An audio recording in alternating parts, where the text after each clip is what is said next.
I'm Davy, and I'm awesome! And welcome to Davy's Awesome Movies, where I review the styles of movies that I love, the alternative, B-rated, cult-style flicks. And this week, it's another one of those underrated comedies that flew under the radar. This movie was made in 1990, and it was directed by Malcolm Mowbray. Written by Sarah Bird, who also wrote the book it was based on. Produced by George G. Brunstein and Ron Hamandi. Distributed by the Herndale Film Corporation and MGM. Ladies and gentlemen, get ready for class. We're going to the boyfriend school.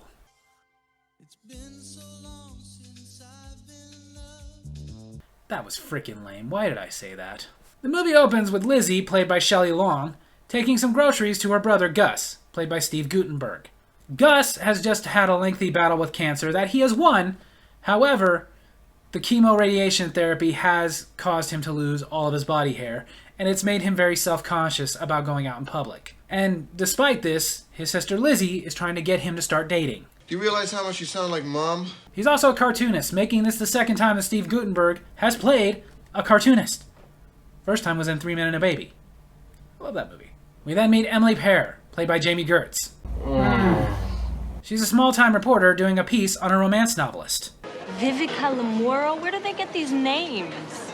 Vivica Lamora is the author name that Lizzie uses. She's the romance novelist.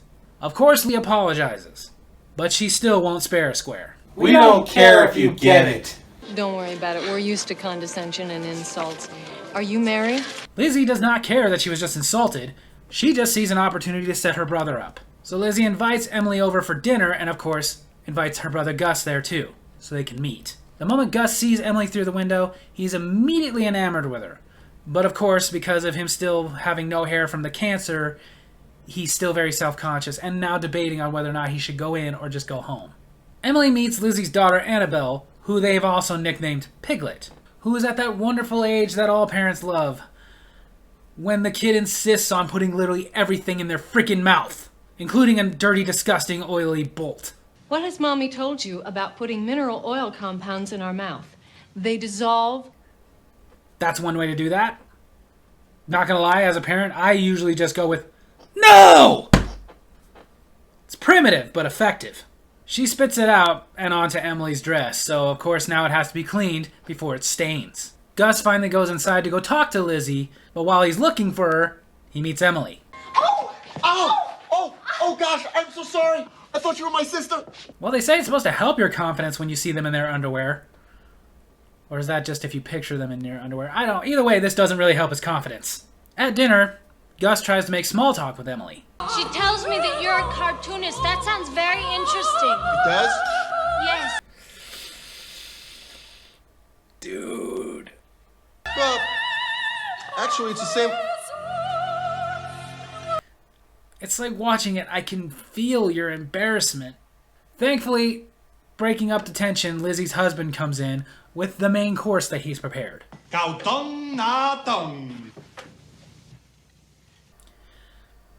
I just have a bologna sandwich? Emily takes a bite and then asks what it is. Byung-su Hai. Jellyfish salad. Ew. Ew. Ew. That's why you ask first, then take a bite. Emily, of course, runs into the bathroom and loses her dinner, so the jellyfish salad ends up where it belongs. In the trash.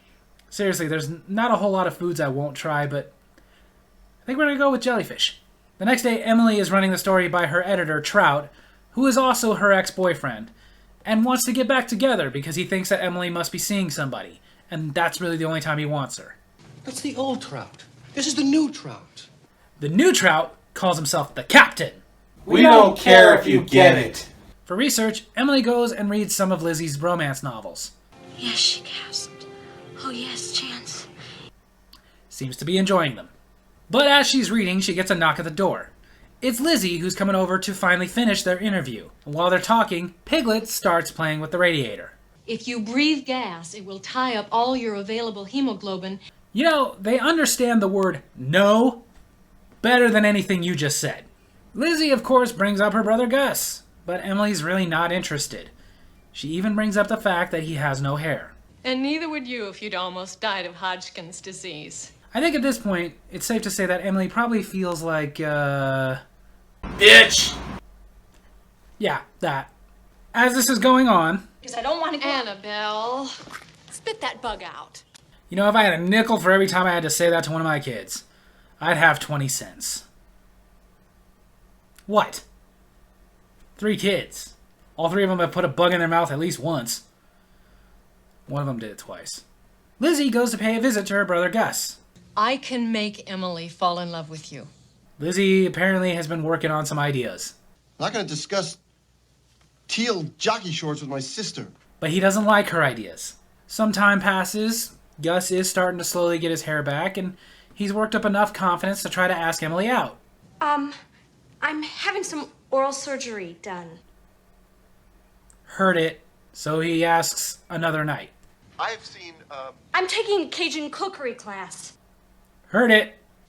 Maybe another time. Definitely heard it. So Gus breaks down and calls his sister. okay, but no teal briefs. So Gus needs to get in shape. Unlike me, I don't need to get in shape. I'm already in shape. Round is a shape. So with Lizzie, he does a lot of running. Like a lot, because she says he needs to build up muscle. Even though throughout this montage of him getting in shape, we never see any weightlifting. Lizzie also thinks he should be foreign. Lobo is going to be from New Zealand. He's gonna be Lobo. Not that Lobo. Sorry, but no one else can be the main man. But as time goes on, he gets himself into shape. He also gets some hair extensions. And most importantly,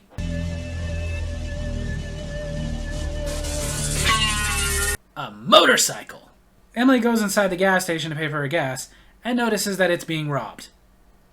Bad timing. But Gus, as Lobo, goes in and notices it himself.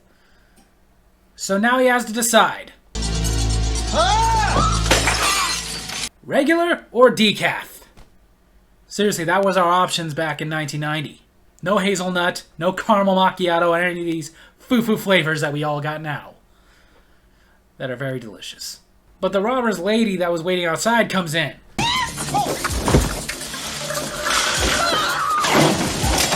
He hurt his ankle on the fall, so instead of letting him drive back on that ankle, she takes him back to her place. They have a drink, and he... And while he's passed out... You know, if a guy did that, that would be assault. I'm just saying. The next morning... Hello? How's my little patient doing? He vanished. But not before... leaving a reason for her to go find him. But, fair advice, fellas. Don't leave something you're really dear to, because that only works if they want to find you. Emily drives to the gas station that Lobo left his bike at. And he's there, and she finally gets his name. Lobo. Lobo Marunga. That doesn't really sound like a name. That more sounds like a delicious salsa. Lobo offers to take her for a ride. Oh no, I have to get back to work. If she didn't like you, that would be considered kidnapping. They spend the whole day together. Riding, walking, dancing. And Lobo tells Emily that he really likes her. I like you, Emily Pierre. Maybe too much. Better be careful. The last guy that liked her a little too much turned into a vampire. Well, a half vampire. The next day, Emily calls Lobo over to ask her for a ride to Lizzie's house so she can return her books. And even warns Lobo that Lizzie is a bit of a character. Don't stick your tongue in the wall socket. If you complete the circuit, Of course, Lobo knows, because he's Gus. Lizzie invites them in, and Lobo's cover is almost instantly blown. But Lizzie chalks it up to her being a baby. Loved by dogs and small children? Can't be all bad, can he? Let me tell you straight up, if anyone says that girls are not really attracted to men who are loved by dogs and small children, they're right. Even when trying to help, Lizzie's family almost blows it. You brought a complete stranger who I've never met before in my life into my house. Smooth. I see that you've met our visitor from a foreign land. He hasn't spoken and they haven't mentioned it, so how exactly would he know that he's foreign? It was his body odor. He didn't smell American. If she really doesn't know that something is up, then dump her, dude, because she's a freaking idiot. Gus is having issues being Lobo. I have to tell her.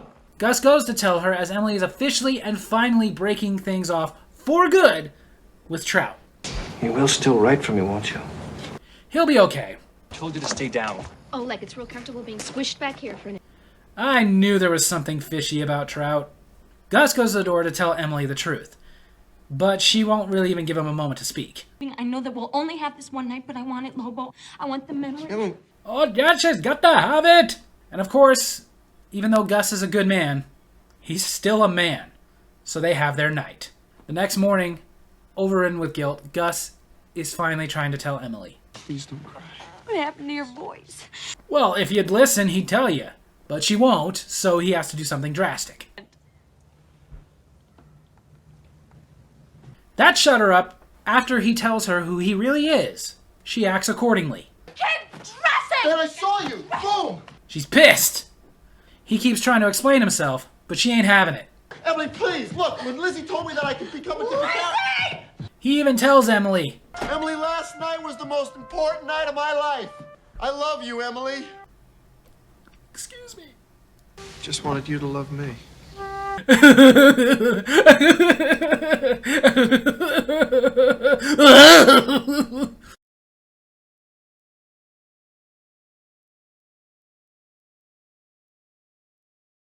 Emily is angry, so she goes over to Lizzie's, to confront her. You plotted against me. I plotted for you. For you. Big difference. She's got a point. But I wouldn't have done anything about it if Gus hadn't truly, totally fallen in love with you. Emily tells Lizzie that she will never forgive her for this. And Lizzie says, you know what? Gus said the same thing to me. Even tells Lizzie that Gus is leaving for New York because he needs a fresh start. At 5 o'clock sharp, when he leaves his place on Caliche Drive. I think she's hinting at something. Emily has had some time to calm down, and she realizes that she does actually have feelings for Gus, so she goes to his place. Problem is, he just left. And on top of that... Not now! Her car died. So now she has to find another way to get to the airport. It's really not a good idea to just get on a motorcycle when you've never ridden one. You should really know how to drive that first. And get a helmet. It's okay. She's still standing. When she gets to the airport... Lady, you're gonna have to move. You can't park here. Why is that cliche always in these movies? Why are so many people willing to have their cars towed? In this case, his motorcycle towed. That's gonna come up later. Emily finds Gus and tells him that she loves him too. Gus reminds her, though, it wasn't him. If you could tell me that that wasn't you holding me last night, then I will leave. So, of course, Gus wants to take her with him. But it turns out he's not going to New York. No, I'm going to Kalamazoo for Randy Grauer's wedding. That's not as dramatic. Oh, wait, here it is. I fell in love with you the first time I saw you. Here we go again. And it turns out that Lizzie was watching the whole time. Amy! You spoke! But now can she say mama? So there you have it, that's The Boyfriend School. This movie had a $6.7 million budget. Not very high, but did very much underperform as it only did $1.2 million in the box office. But a lot of that is because it was just very unknown. Like, you only saw this movie if you happened to see it on cable. If you had cable. Which in the 90s, not everybody did. Even to this day, it is so unknown that it doesn't even have a critic score on Rotten Tomatoes. It only has 2 reviews, which is not enough to give it anything. And if you want to get technical, it's 50-50, because one of those reviews really liked it, one of those really didn't. That's it. Although it does have an audience score of 60%, so at this point, slightly more than half the people who've seen it do like it. Amongst them are me and my brother. One of the things that kind of made it fall into obscurity is that when it was written under the title The Boyfriend School, which was the name of the book. However, last minute before releasing it, they changed the name to Don't Tell Her It's Me, which is actually the first time I saw it was under the name Don't Tell Her It's Me. And that's what it was for a long time, until they started releasing DVDs and decided for the DVD release, they were going to do The Boyfriend School. I don't know why they did this. I don't know why they felt changing it after all those years would help it. It didn't. But you can look it up as either one. Don't Tell Her It's Me or The Boyfriend School, and you'll find it, and it's a good movie. I recommend you check it out. In fact, right now you can for free. It's on Tubi. Thing is, though, is even the screenwriter wasn't very excited about this movie. She said it wasn't her best work. It was a mediocre script that led to a mediocre movie. I disagree with you. I felt this movie was very original. Yes, we've had movies like this where a guy's admiring a girl and pretends to be somebody he's not to get her, but to my recollection, I can't remember it ever being done this way. It was very originally done, very well done, and Steve Guttenberg and Jenny Gertz had very good chemistry as a couple. However, the real chemistry here was Shelley Long and Steve Guttenberg as brother and sister. It was fantastic. Not to mention Shelley Long herself, let's face it, she plays an eccentric to perfection. The other thing I liked about it, though, was it showed a little bit of range on the side of Steve Guttenberg. See, at the time, Steve Guttenberg had been in movies like 3 Men and a Baby, he had been in the Police Academy movies, he had been in Short Circuit, all of which where he played a very confident, very ladies' man type of guy. So this was a very different thing for him to play. It was the exact opposite. Instead of being the confident ladies' man, he was the shy, lacking confidence guy who just really needed help and a boost of confidence in order to get the girl, which he did. It tugs at the heartstrings. Overall, I do really love this movie. I've loved this movie since I was a kid, and I thought it was very sad that it fell so far into obscurity. So much so that when I became a young adult, I had a really hard time finding it because I was looking for it under its original title, Don't Tell Her It's Me, way before I found out that it was now called The Boyfriend School. However, even though this movie is over 30 years old, it is not yet too late for it to develop the cult following that it deserves. So on that note, if you're watching this review, I highly recommend you seek out, watch, and rave about The Boyfriend School. It's a fun movie. So there you have it. That's my movie review this week. I hope you guys enjoyed it. And if you did, make sure to hit like, hit subscribe, hit that little bell so you get notifications when I post the videos, and leave a comment. If you've seen The Boyfriend School, tell me what you thought of The Boyfriend School. Tell me which title you liked better, The Boyfriend School or Don't Tell Her It's Me. Love you guys.